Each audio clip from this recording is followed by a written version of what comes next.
उमेदवार पण तुल्यबळ आहेत, लढत पण तुल्यबळ होईल।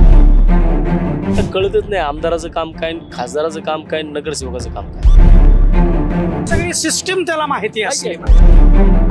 दोघांनाही पुणे महानगरपालिकेचा चांगला अनुभव आहे। यांना महानगरपालिकेची खडानखडा माहिती आहे, ते चांगलं काम करू शकतील आमदार म्हणून। मुद्दे काय आहेत हडपसरचे? सगळ्यात मोठा हडपसरचा कुठला मुद्दा असेल, हडपसर मध्ये कचऱ्याचा हब झाला, जिथं कमी तिथं आम्ही, तो खऱ्या अर्थानं टर्निंग पॉइंट ठरला चेतन तुपेचा। लोकप्रतिनिधी काय करतो, झोपा काढतो काय? हडपसरच्या वाहतुकीचा प्रश्न किती मिटला? हडपसरच्या जनतेने दर 5 वर्षांनी नवीन चेहऱ्याला संधी दिली।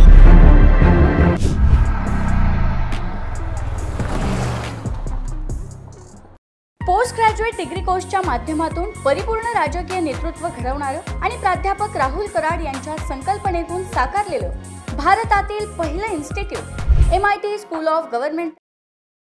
नमस्कार, मी Deepak Darade, for the people news मध्ये आपलं सर्वांचं स्वागत आहे। मंडळी, आमदार कसा असावा हे समजून घेण्यासाठी आपण महाराष्ट्रामध्ये वेगवेगळ्या विधानसभा मतदारसंघामध्ये जातो आणि महाराष्ट्र कसा आहे आणि त्या अनुषंगानं आपल्याला आमदार कसा असावा हे ज्यावेळेस प्रश्न आपण ज्यावेळेस नागरिकांना, मतदारांना, नेत्यांना, काही मान्यवरांना विचारतो, त्यावेळी आपसूकपणे तिथला विकास, तिथले प्रश्न, तिथल्या समस्या या संदर्भामध्ये चर्चा घडते आणि आपला हाच येतोय की या निमित्तानं या सगळ्या मुद्द्यांवरती चर्चा व्हायला हवी। कारण निवडणूक आहे, मतदार हा राजा आहे आणि नेमक्या त्याच्या अनुषंगानं ही निवडणूक फार महत्वाची।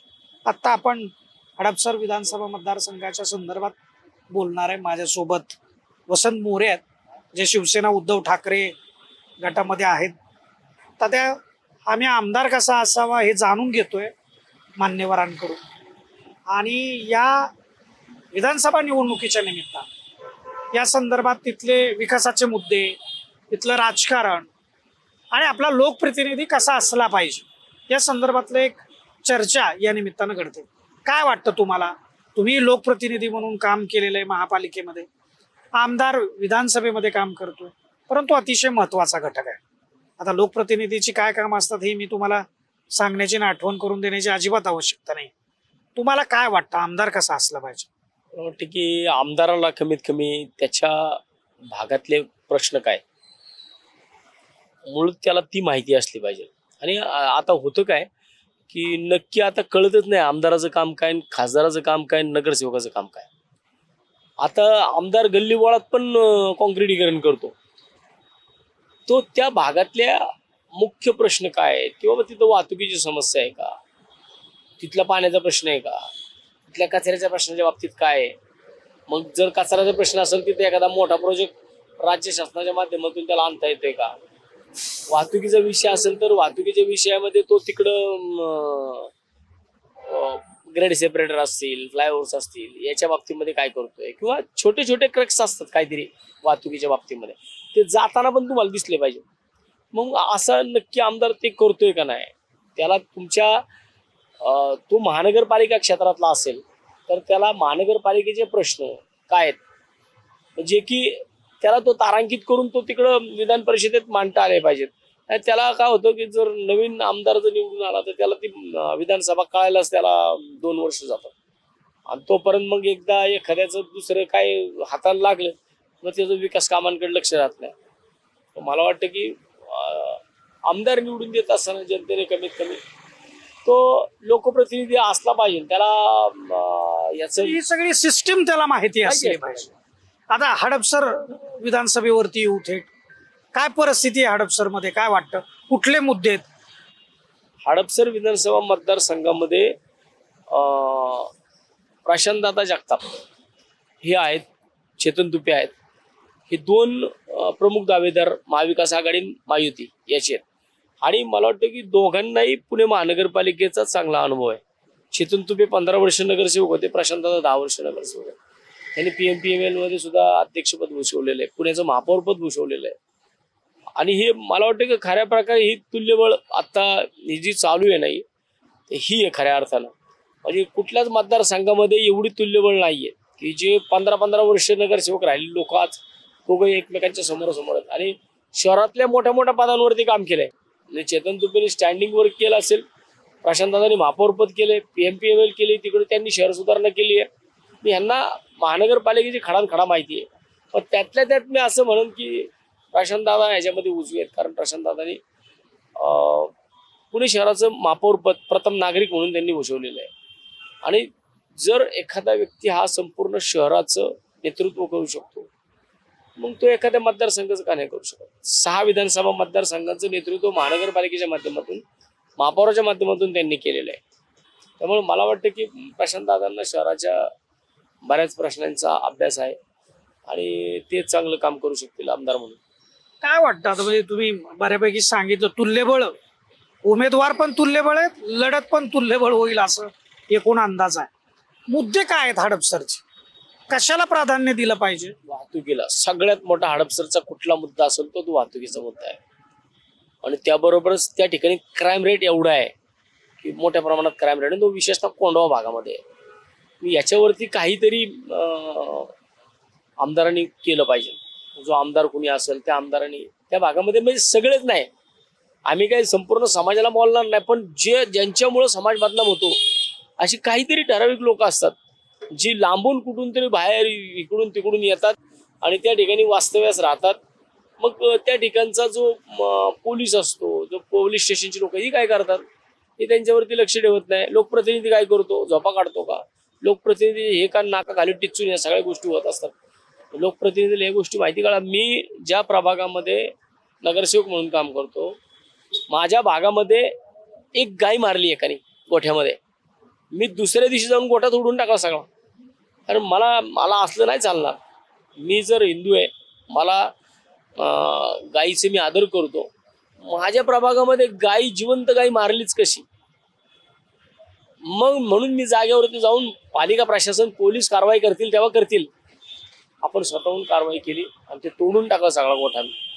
असा लोकप्रतिनिधी जागृत असला पाहिजे. तुझे प्रश्न तुम्हाला कळले पाहिजे. काय वाटतं मग गेल्या 5 वर्षामध्ये, म्हणजे आता तिथं राष्ट्रवादी काँग्रेसमध्ये जो तुमचा मित्रपक्ष आहे महाविकास आघाडीतला, त्याच्यामध्ये फूट पडली. चेतन तुपे अजित पवारांसोबत गेले, प्रशांत जगताप शरद पवारांसोबत राहिलेले. चेतन तुपेंनी दावा केला की विकासासाठी मी तिकडे गेलोय, यांनी सांगितलं मी निष्ठेसाठी इकडे आहे. तुम्हाला काय वाटतं, विकासासाठी तिकडे जाऊन, तुम्ही तर आता सांगितलं वाहतुकीचा प्रश्न आहे, क्राईम रेट वाढलाय. चेतन तुपे आमदार होते ना, 5 वर्षामध्ये हडपसरच्या वाहतुकीचा प्रश्न किती मिटला. हा पण हडपसरमध्ये कचऱ्याचा हब झालाय, कचऱ्याचे किती प्रश्न मार्गी लागले, हडपसरचा क्राईम रेट किती कमी झाला, ह्या सगळ्या गोष्टी आहेत ना. मग मला वाटतं की आतापर्यंत हडपसरच्या जनतेने दर 5 वर्षांनी नवीन चेहऱ्याला संधी दिलेली आहे. 2009, 14 आणि 19 प्रत्येक वेळेस नवीन आमदार निवडून आलेला आहे. त्यामुळे मला वाटतं की यावेळेस हडपसरकर, त्यात थोडं मध्ये 1-2 ट्विस्ट आहेत, काही अपक्ष आहेत, यांच्यामुळे थोडंफार तानातानी होऊ शकते. परंतु खऱ्या अर्थानं लढत आहे ती महाविकास आघाडी विरुद्ध महायुती अशीच आहे. आणि त्याच्यामध्ये या सगळ्या विषयामध्ये आदरणीय शरद पवार साहेब, कालच्याला पण चांगली सभा झाली, आज जयंत पाटील साहेबांची आहे. आमच्या भागातनं आम्ही आहोत, त्यामुळं मला वाटतं की जी कसर कमी पडेल त्या ठिकाणी, जिथं कमी तिथं आम्ही. आणि त्या पद्धतीने कात्रजचा भाग हा पूर्णपणे, हा आत्तापर्यंत 2009ला ज्या टायमाला आदरणीय शिवरकर साहेब होते आणि महादेव बाबर होते आणि त्या टायमाला मी उभा होतो, मी नेमका माझ्या भागातनं जवळजवळ 17,000 मतदान घेतलं. माझ्या ज्या भागामध्ये मी राहतो त्या भागातनं मला 17,000 मतं पडली आणि महादेव बाबर 9,600 मतांनी निवडून आले. त्यावेळेस मला 2009ला 33,000 मतं पडले. आणि आता सुद्धा ज्यावेळेस 2019ला मी उभा राहिलो त्यावेळेस कोंडव्यापासून कात्रजपर्यंत मला 24,000 मतं पडले, 24 ते 25,000 मतं पडली. आणि तो खऱ्या अर्थानं टर्निंग पॉईंट ठरला चेतन तुपेंसाठी. आणि 2200-2600 मतांनी तुपे आमदार झाले. दोन्ही वेळेस कात्रजची भूमिका ही महत्वाची राहिलेली आहे. आणि यावेळेस सुद्धा कात्रज महाविकास आघाडी धर्म पाळेल. आता 20 तारखेला मतदान करायचंय, काय आवाहन कराल हडपसरकरांना तुम्ही? आम्ही बघा, हडपसरची जनता ही प्रचंड सुजान जनता आहे. या ठिकाणी मोठे मोठे लोक होऊन गेले, अण्णासाहेब मकरांसारखा माणूस येऊन गेला. आदरणीय विठ्ठल तुपेंसारख्या माणसांनी या शहराचं नेतृत्व केलं खासदार होऊन. सुरेश अण्णा घुलेंसारखी माणसं आहेत, दिलीप बाबा तुपेंसारखी माणसं आहेत ज्यांनी स्टँडिंग कमिटीमध्ये नेतृत्व केलंय, महादेव बाबरांसारखी माणसं आहेत जे उपमहापौर झाले. अशी अनेक लोक आहेत. प्रशांत दादा आहे, आमच्या दिवंगत महापौर कोदरेताई आहेत, बनकरताई आहेत. या बऱ्याच मोठ्या मोठ्या लोकांनी या शिवरकर साहेब मंत्री होते, आमदार होते एवढी वर्ष. त्यामुळे मला वाटतं की हडपसरची जनता सुजन आहे आणि 100% यावेळेस प्रशांत दादाला संधी देतील लोक. धन्यवाद तात्या, तुम्ही आमच्यासोबत वेळ दिला एवढा व्यस्त याच्यामधून. हे होते वसंत मोरे. एकूण हडपसरचं वातावरण काय, हडपसरचं राजकारण काय, हडपसरच्या विकासाचे मुद्दे काय काय तिथं नेमकं घडतं या संदर्भात त्यांनी त्यांची मतं व्यक्त केलीत आणि आमदार कसा असावा या संदर्भातलं विवेचन केलं. आपल्याला काय वाटतंय व्हिडिओच्या खालील कमेंट बॉक्समध्ये आपण जरूर आपलं मत नोंदवा. आणि आमचा हा जो दौरा सुरू आहे आमच्या सोबत राहा आणि फॉर द पीपल न्यूज चॅनलला आपण यूट्यूब, फेसबुक आणि इंस्टाग्रामवरती सबस्क्राईब करा, फॉलो करा, लाईक करा. कॅमेरामॅन रोहित वनकटेसह मी Deepak Darade, for the people news, Hadapsar. Bharat दुनिया का सबसे बड़ा लोकतंत्र और NLC भारत देश का सबसे बड़ा गैर राजनीतिक मंच. शक्तिशाली लोकतंत्र के लिए राहुल कराट का सार्थक कदम. मुंबई में हुआ ऐतिहासिक प्रथम राष्ट्रीय विधायक सम्मेलन.